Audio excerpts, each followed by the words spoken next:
Mr. Nightshade.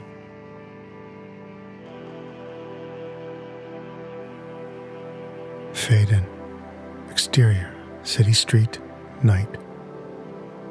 A man walks a quiet street alone, carrying a ladder on his shoulder.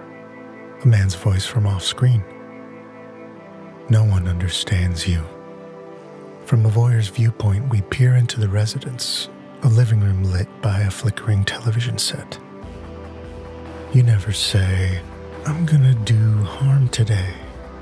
I got it in my head to hurt someone in a way they can never come back from." The man moves stealthily in the dark. He leans his ladder against a house. His moves are measured. He's done this before.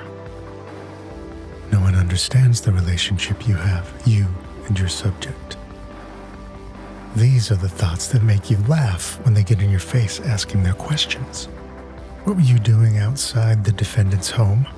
Why would you move into your ex-husband's apartment building? Do you feel any remorse for the pain you've caused? Pain? There was no pain. You weren't there. But even though it feels real in every way, you can feel it, you can hear it. Before too long, it becomes the only world you can breathe in. Nevertheless, it is actually a product of your mind. But it's not your fault. You don't know what you're doing. When you're stalking someone, you're always the last to know.